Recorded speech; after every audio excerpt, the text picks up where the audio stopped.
Hello, this is our third module, I guess you want to call it, for Iran, for World Civ, or at least for World Civ. I hope you guys are doing well. We'll deal with a couple of housekeeping things, and then we'll get into, for Iran, on the back side of the notes, if you will. We'll get to women's rights, and then we'll get to politics, and so that's our goal for today. Before we get to that, I wanted to cover a couple of housekeeping things, and that is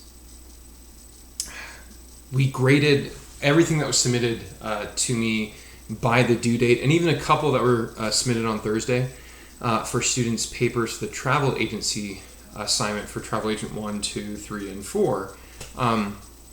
I graded all of them. I'm trying to be a little bit more punctual on the grading than, say, like a face-to-face class, because I know that is crucial for you guys to have some type of feedback on if you're in the right direction or not in the right direction, and just so it's not as disconnected as an online class can be. Hence me going more through the YouTube angle and emails than Canvas, which can sometimes seem like a little bit of a dearth of, human interaction, and since all of you are doing that anyway. So, anyway, that's my objective. I guess other housekeeping things. Yeah, California and New York, I guess, as whole states did a shelter-in-place, more or less, directive for those states, and interesting to see federally what happens there, too. Not that changes anything of what you guys are probably doing, but for me as a teacher, I'm at home, and I may be doing more of the recordings, etc., from home, as teachers are. We'll see. It sort of looks like I'm in a bunker hanging out here. On that note, I do apologize but be aware that my lovely kids might be helping teach some of these things too. So we'll see how that goes. Okay, so in terms of housekeeping though, on the topic of the assignments, I got probably, being that World Civ was more sophomores and freshmen in it than, say, upperclassmen, I'm a little worried because there's definitely a disconnect. And I think what's happening sometimes in responses via email is, oh, by golly gee whiz, I didn't know I had to turn this in. Like, that was sent out to all parent and student emails, and I want to make sure that you guys you should be in that habit of checking them and know World Civ will not be done through Canvas. It'll be done through YouTube modules and emails directly to Google Groups, that type of thing. So please make sure you're up to date on that if you have any other friends in the World Civ classes who are out of the loop because by choice they're like, oh, I didn't know. Try to help them avoid that. And get up to snuff. I'll be lenient, but still, they don't want to take advantage in a wrong way of the situation and not staying up to snuff on things. I know schooling is different now than it would be in a face-to-face class, but definitely I probably got 2/3 of the assignments in, but there's about 1/3 of you out there who are like, I'm a little concerned. Even basic email, etc., should still be up for you, even with limited internet access. So please follow through. Please email me, say, oh, I'm sorry, or whatever, just so I have a contact from you if you didn't send an assignment in. Let me go through what we're looking at. On a 50-point assignment, the average was, I think, understandably a little higher than probably in other tries because I'm grading a little bit more on a curve. But in terms of what students missed on, probably most scores range between 30 out of 50 to 50 out of 50.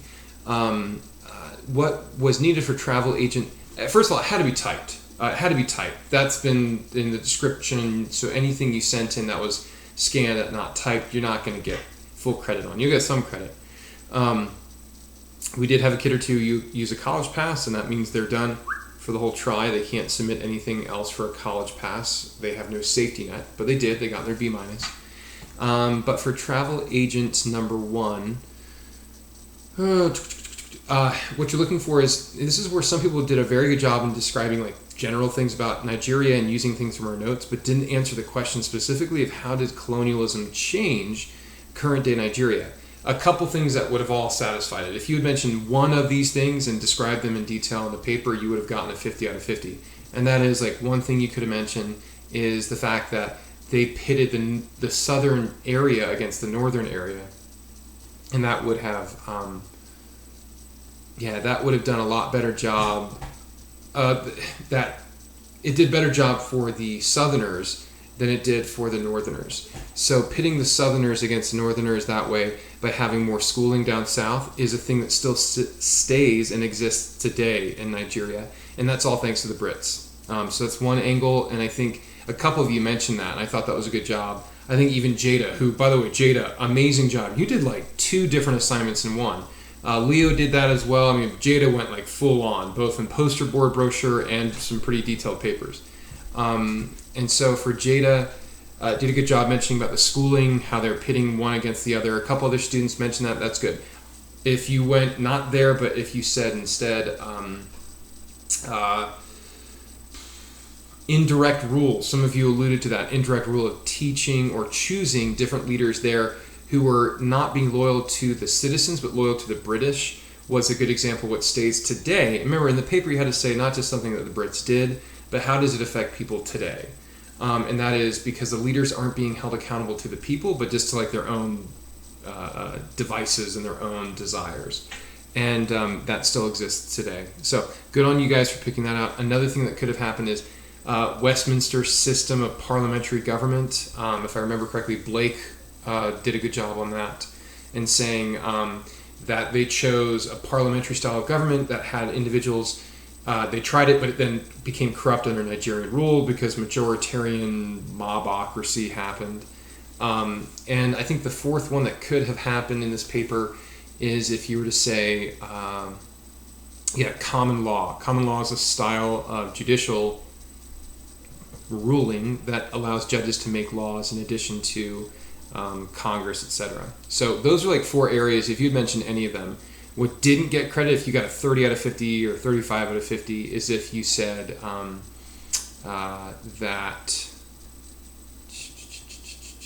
like if you said there's 3 different ethnic groups in Nigeria and they don't get along, and Britain left in 1967 and there's a civil war. That doesn't directly say what did Britain do specifically then that affected them today. So I hope, Beatrice, I hope that helps as well. I think you had some questions on it, but for travel agent number 1, that's what we're looking for. Travel agent number 2, which was about violent political activity in the last 100 years. Most everybody got full credit on this. Things that would have counted is the 2011 elections, 2007 elections.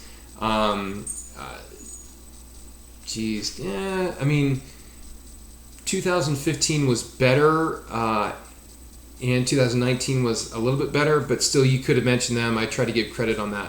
What didn't count is if people say like Boko Haram blew things up. That's true, but you need to connect it. They were upset because of the political disconnect from the north to the south. If you had mentioned that, then you would have gotten credit. But just general violence, it has to be violent political activity. So a couple of you missed points and got like a 40 out of 50 or something because of that. As a side note, some of you did get some... Well, I'll wait to tell about extra credit until we're through the other ones. Travel agent number 3 was saying, why is there tensions in the Niger River Delta? I think half and half of you. Half got full credit, half didn't. Those who did get full credit would mention anything about the ethnic tensions of like the Ogoni or the Ijaw tribes people who were upset that they were getting marginalized by these foreign oil companies not getting any money. I think Kayla Torres did a good job. I think she did travel agent number 3, I think, in which she talked about that there was corruption from the leaders in pocketing 2/3 of the oil revenues, and that shows the corruption of leaders. So you could have said the native individuals, the indigenous peoples weren't getting jobs. You could also say that the leaders are corrupt in pocketing money. Some of you mentioned MEND, which is great. Well, maybe not great, but them blowing up oil pipelines and saying that there's a disconnect there. Some of you mentioned about, it's like Nigeria's Avengers, Coastal Avengers, something like that, where that is a new group that tries to give indigenous peoples their rights. Some even mentioned Ken Saro-Wiwa, which is great, who wanted to fight for the Ogoni people. Any of those things would have satisfied for full credit. What didn't count for the half of you that got 40s out of 50 or 45s out of 50 is, again, if you said like they have tons of oil revenue and oil reserves and there's 3 ethnic groups and they all fight each other. That didn't get it. For the papers, I want to be clear. Some of you got ding points. You got a 40 out of 50 or 35 out of 50 because there was, I was lenient here, but there was some rampant plagiarism going on.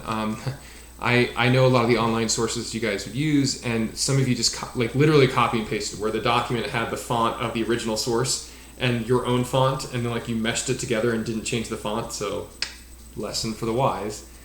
But also, and I'm not okay with that because a paragraph plus of just block quote should be paraphrased in your own words and not just copy and pasted. But even then, they didn't attribute it, meaning you didn't have a footnote or this is from this source. So you want to create a work of your own creation, but use other sources. Don't just copy and paste it. Some students didn't get full credit because they did bullet points. They just bullet pointed all the way down and didn't do actual paragraph form, or even complete sentences. So that was a problem too. So we're looking for paragraph form. I need complete sentences, etc. Not just on this, but on the test too. So those are things that got credit. I did throw. Okay, now for the travel agent number 4, the brochure. There were some Braden. Holy crap! I cannot wait to see that in person. That looks so good. We had some students do really cool board games. We had a cool tribal mask. Which wasn't totally authentic to West Africa, Nigeria, but it was way cool. I really want to see it. I mentioned Jada already. Jada did a good job. I feel I wish I could give some points to your class, Jada, because she missed a couple things and she followed up and then went above and beyond. And I just appreciate that right now as we're disconnected, and I really appreciate that. So thumbs up for for Jada. But the brochures, there were several you did well. This is sort of a blessing in disguise. Some of you who wouldn't have done a digital copy of it did a very good job. Brooke, that was really cool. I really liked just how it looked and just the colored tonality of it. I enjoyed that. There were several online or digital brochures that were sent that were very cool. So any of the physical ones, assuming we, knock on wood, have a face-to-face class before the year is out, I'd love to see them in person. So that's the update. If you just did a good job and it was presentable, you got a 50 out of 50. Now, like I said, there were about 3 of you, maybe because you had more time, that I was blown away. We haven't seen that much detail on the board game one, or the face mask one, or the big billboards, or even some of the digital. I haven't seen that type of work ethic in that for a while, a couple of trimesters. So you guys got not just the 50 out of 50, but you got 60 out of 50 or 70 out of 50. And if the names of the individuals were actually included in the brochure thing, in that email, then I also added those 20 points extra credit on to the other students as well. Let's see. So there's that. And yes, 4th hour got the extra credit, the 10 points extra credit. I added that on to everybody's score as well. I was even lenient for those who didn't even turn things in. I still added the 10 points extra credit. I've never done that. So yay, COVID-19 for peers leniency. So that's what we're looking for in the assignment. Extra credit, there were a couple of you who went above and beyond for research. I think, again, Blake was one of them. I was impressed by Nora. Nora did a very good job in research. A couple of things that could have been tweaked and polished, but the research was very good. I like the effort in that. Some of you got on the paper alone 5 points extra credit. There's only one person in all 80 people in the class who played to the travel agent type thing of and the wondrous world of Nigeria will most likely result in death. And that type of fun, taking some time to do it, got a couple points extra credit. So that's it. I wish I could answer any questions on that, but I hope that gives you feedback. I got the stuff in via email and I responded to those I could, and now I'm giving you that general sort of flock shot of this is all of the feedback that I saw. Yeah. So now turning the page literally, we're now more into Iran. Next week we'll probably have two more things on Iran, and we'll finish it up, and then we'll go from there. We'll see how we're at on the 30th.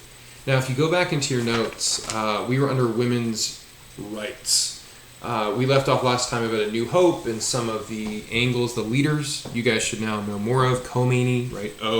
Khamenei knows who's the current guy. Ahmadinejad and Rouhani. Those are the supreme leaders, and those are like the Darth Vader characters. Under women's rights, now there's going to be a total of 3 things you're going to write down. You got space there on the bottom and also on the back. The first thing for women's rights is the Islamic Republic's policy towards women is called equality with difference. Make sure you can see that. The Islamic Republic's policy towards women is called equality with difference. Which means divorce and custody laws favor males. Women must wear headscarves and long coats in public.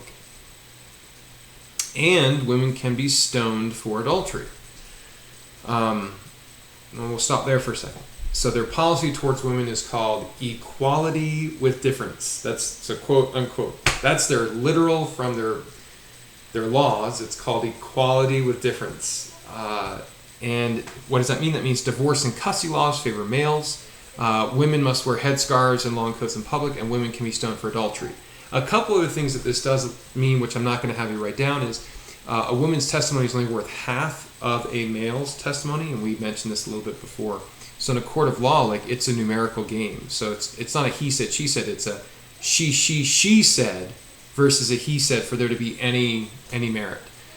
Even in our own court of law, if it's a male versus a female, a judge can still weigh it out and say, like, well, I believe that one more than the other. Not the case here. Even if a female and another female come in, they are at best the same. One dude, one guy can negate that whole testimony. So that's what it means to have equality with difference. And I wish I could ask this and get some points out there. I think some of you know this, but for 5,000 points, what does this sound like in our own country, in our own country's history? What's that? I hear Leo saying in the background. Separate but equal. It's very similar in that way. But this is even worse. It's like, hey, we're equal, man, but just different. That's how it is between males and females in Iran. So, custody laws, that's a little different. In the U.S., and you can say it's good or bad or not. In the U.S., we have a tradition in Western civilizations for any custody divorce issues, and I'm sorry if any of you have gone through this. I've seen it personally myself, grown up and everything, that females will have, they will have more as a maternal instinct and time with the family.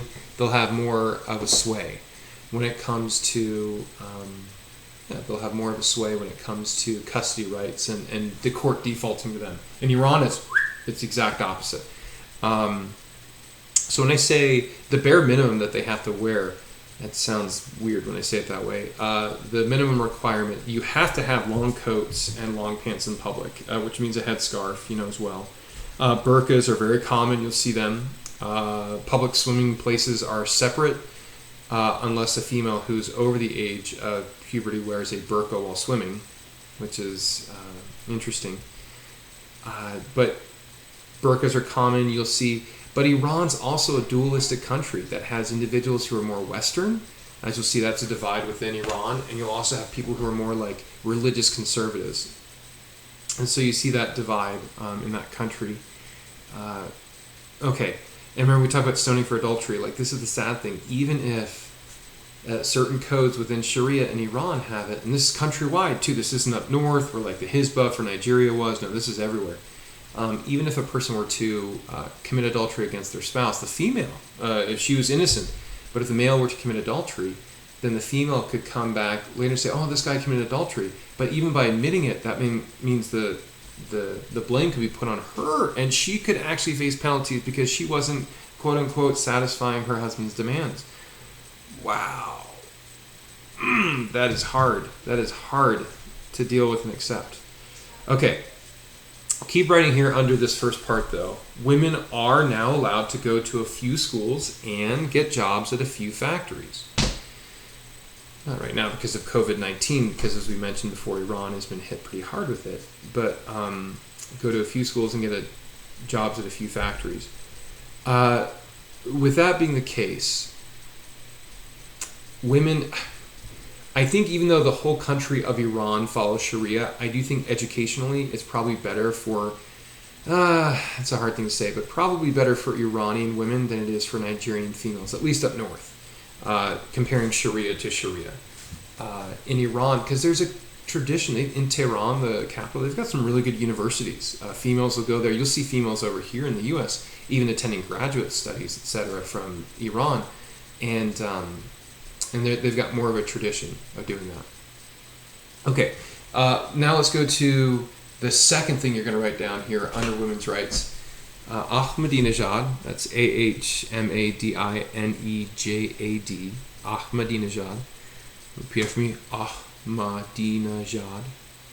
Farsi is phonetic, even though it's written in Sanskrit and really hard to read. Ahmadinejad went on crackdown against women who wear Western dress.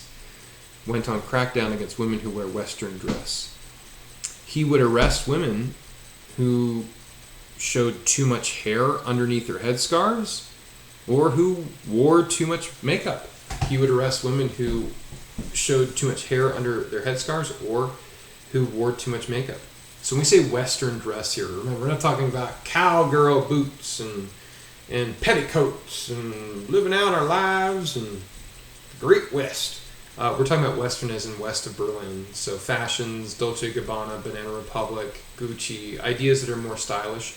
Makeup is tricky. And in Iran, they are not, I'd have to say, even though Nigeria has more money potential than Iran, Iran's no slouch. They have oil too, but they're all the way built on oil. Their leaders aren't as corrupt, and so there's cleaner streets, there's cleaner roadways. It's actually a better standard of living overall than Nigeria has, for instance. So people are more exposed to, different styles. And people who did that, though, were under persecution from Ahmadinejad when he served until about 2013. I want to make sure I'm doing the math right there. Yeah, 2013. That they would be put in jail for wearing too much makeup. Wow, that's different. And it's hard for us to judge, too, because we've mentioned this in class before, and this is philosophical statements. My goodness, you guys can create theses on this later in life when you're studying women's studies or gender inequalities, what have you. The U.S. and the Western world might objectify women because there's an expectation for makeup and dress and certain double standards. And there's a double standard, if you will, maybe in Iran. But I guess the difference is when you penalize that and punish that based on a law as opposed to a social expectation. Meaning in the U.S., if somebody isn't wearing what's traditionally acceptable for makeup, somebody's not applying their highlighter on. See, I should have done a makeup tutorial on this. If they're not doing the right makeup, they're not thrown in jail. I mean, that's my stage makeup when I did the 2 plays in high school. If that were the metric, I would have been put in jail by then.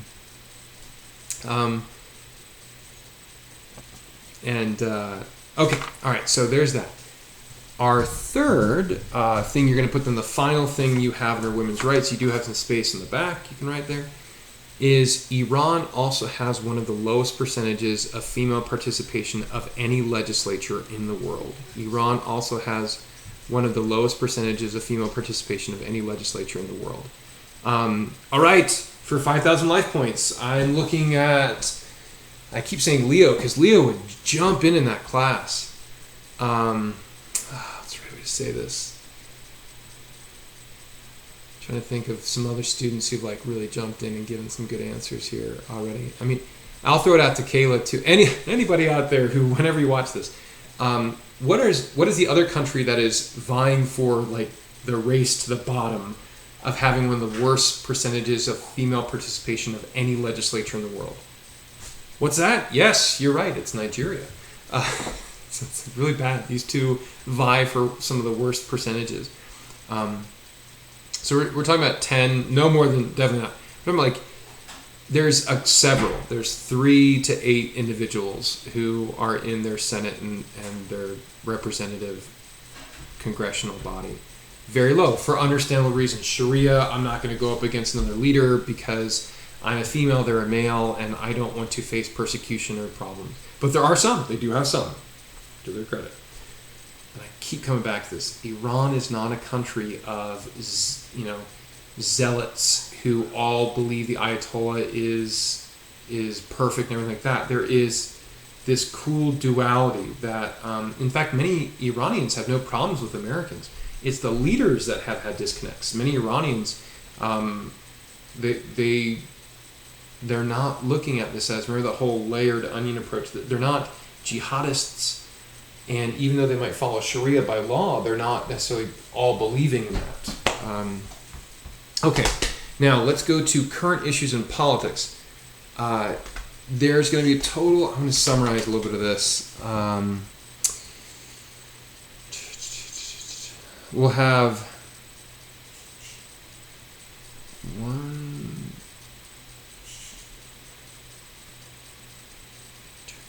1, 2, 3, 4, 5, 6. Because we're not face to face, I'm not going to summarize it. We got 6 things to write. If you feel cramped for space, you can go above it and write, and then keep going into the politics section. But 6 total things. All right. Some of you may know what's called a pendulum. Like you've seen it in a natural history museum, or even seen it in a science experiment when there's a pendulum that goes back and forth, and the energy keeps going, and you push it, and as a little kid, you push it, and oh, it's going to hit me, it's going to come back and hit me. Iranian politics is very similar to that because it goes back and forth, right? So the first thing you're going to write down is, under politics, is the government used to be completely controlled by religious conservatives, but around the year 2000, secular reformists took control. Yay! So make sure you're aware of these 2 different sects or groups found in Iran. One is called religious conservatives, and they controlled until 2000. So if you want to look at it, the pendulum started here from 1979 until about 2000. You had the religious conservatives. This is Khomeini, Khamenei. These are people who, yes, the Ayatollah is good, the theocracy is good, and we're going to control you religiously and governmentally. And then after 2000, it shifted over here, and it went from religious conservatives to secular, that's SECULAR, reformists, to reform. Meaning they're secular or of the world, but they're not saying they don't believe in religion. They're still devout Muslims, but they don't believe that government should have a role in your religious standing. And so they're open to reform. Maybe have the Ayatollah, but let's reform it. Let's change it up. So they go and they switch over here. So in 2000, yay! And the second thing you'll write down here is, during the time of secular control, the Guardian Council shut down 60 reform newspapers in hopes of stopping their control. So during the time of secular control, right? So about from 2000 until, it wasn't that long. 2000 until about 2003 or so. More like 2005. Yeah, about 2005. From that time, so from 2000 to about 2005, the secular groups were in control. Hey, let's be open to change. But the Guardian Council, which is a group we've mentioned a little bit, they strike people down from ballots, and hint that'll be a help for a future assignment. But they also can shut down newspapers, so freedom of press.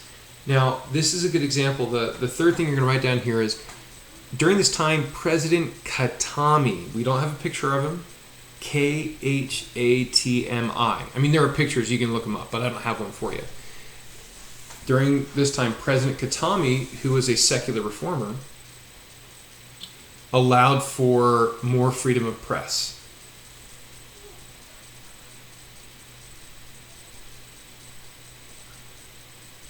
Okay, he allowed for more freedom of press. Hence, there being 60 reform newspapers. So the pendulum was over here, and 2000, 2005, Khatami was there, and this is great. they control the modulace and the presidency, hence it being then of secular control. And they had these newspapers, but the Guardian Council came and said, no, get rid of that. We don't want that at all. And they shut down those different newspapers. So then you can see this pendulum with Ahmadinejad being elected in 2005 heading back over here. So from about 2005 until 2013, it was, you guessed it, it was the control of the religious conservatives.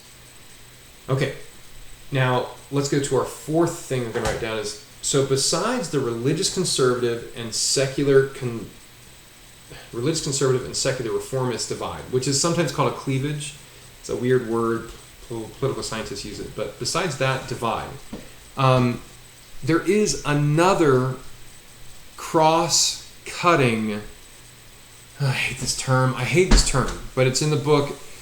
There's another cross-cutting cleavage. There's another cross-cutting divide. So if you look at it like this, okay, if this is the divide with my lovely arm here, showing between religious conservative and secular reformists, the country, though, isn't just divided on that. What makes it harder for Nigeria is that's called a coinciding cleavage, where that makes that divide even more intense. And that's why civil war happened there. That's why in the U.S. we had a civil war, because it was not just a geographic divide, north and south, but a way of life divide. If, like, northern states also practice slavery, that would be what's called a cross-cutting divide, where it's sort of all over the place. There's divisions everywhere. That means probably a civil war wouldn't have happened for the U.S., and that's why it hasn't happened for Iran, because, keep writing here in that fourth part, besides the divide between religious conservative and secular reformists, there is another divide between statists, like Statists, and free marketers. There's another divide between statists and free marketers. This is that cross-cutting cleavage. Meaning a divide or separation. There's another divide between statists and free marketers. Now for some points, statists mean that they believe who should control the economy, state or the private sector. State, ding, ding, ding, ding, ding. Then the other group, free marketers, are those who say, well, I believe in the free market, meaning I believe private foods. They believe private groups should be controlling the economy. So you start your own business and you do it. The government's not going to get in your way. So there's a divide between them. So you have these, let's look at it this way, you have the religious conservatives and secular reformists who divide more on what's the role of religion in the state. And then you have this other group, and it doesn't go on the same line. The economic thing doesn't go here. It's a cross-cutting one, where then it makes everything sort of mixed up. And so if you had like purple squares and purple circles, and then you had like red squares and red circles, like you'd have 4 different groups there, right? That's what a cross-cutting cleavage is, and that makes Iran just a little more complicated, I guess, than Nigeria. Okay. Now, and you guys could even make that same comment now for the U.S., because we are now having there's a Defense Control Act, like where the U.S. is going to mobilize private groups and tell them to create like ventilators and different nursing equipment and everything to help meet a potential demand for a spike in COVID-19. That's an example of state control. That's where in the U.S. we're like, whoa, because we're very much a free marketer thing. You do it. You start your own business. The government has no say. Okay, the fifth thing you're going to write down is Ayatollah Khomeini said economics is for donkeys. He may have used a different word there, but I think you can pick up what I'm saying. During his time, he said economics is for donkeys. So then the sixth thing you're going to say is, when Khomeini died, their main focus as a country was on, ding, ding, ding, ding, economics. That was your sixth thing. When Khomeini died, their main thing to worry about is economics. Maybe he felt, the Ayatollah said that like Allah would provide and we'd be fine economically, but when he died in the late 80s, the country was like, oh crud, we've got to get mobilized and get going. So they are a rentier state similar to Nigeria in that they let other companies rent out their oil fields, and they get money from the rent, and the company gets money from the oil from selling it. They are less corrupt, which is good. However, Iran's economy is still wholly based around oil. So when there's any sanction from the UN, as we'll get to, or from the US or the EU for being naughty with nuclear research, they try to hit them on their one thing. For instance, if our football team was only known for our star quarterback play, this guy could scramble and run everything, the opposing teams are just going to say, we're going to collapse the pocket. Sorry to give football analogies here. We're going to collapse the pocket and just make it where the quarterback has no room to move. And even if they could have all of their defenders on the quarterback and nobody else is covering their receivers, the quarterback, that would be an effective strategy because they only have one good thing, which is their quarterback. In Iran, they have revitalized their economy by focusing on oil. However, it's the only thing they're really making any money from. So those are the 6 things that you should have written down for politics. And also, we wrote the 3 things down for women's rights. I hope that helps. Keep doing these guided notes because the end goal is on the 31st. You're going to be turning in these notes and we're going to be doing a test. Even virtually. I have it prepared where we're going to do it virtually on that day. So be aware. Most likely I'd send it via email and have a deadline of you got to send me back your copy on your honor of not using any notes or whatever by the end of the day. So that's probably if we're not meeting in person by the 30th. I'll let you know as we get closer. But that's what you're writing notes down for. Thank you so much. Now, I thought maybe if my kids wanted to do this, they have an opportunity to do a little bit of a pendulum swinging back and forth, showing what that would look like to help just give a visual aid on it. But I don't know. I don't know if they want to do it. Maybe they're too shy now. I guess they don't want to do it. You want them right now? I guess, this is their time to shine. This is where they get to spin their own YouTube channel here to help show. Okay. All right. So here we go. I'm going to show you. Let's 1 second here. 1 second. Let me make sure. Okay. So my lovely children, and I'll lower the camera here. Aha! So Oliver is going to represent the religious conservatives, and Lottie, right there, is going to represent the secular reformists, and Natalie is going to represent the Iranian people. She's in between. So Oliver and Lottie, what happens to the Iranian people? I don't really know. Yep, you push her over there. And then Lottie, what do you do to Natalie? Push her back. Yeah. Okay. You stand right there. And the Iranian people are going to fight back. No, okay. Okay, here we go. Here's the human pendulum. Wow. All right. There you go, ladies and gentlemen. That's Iran. Till next time.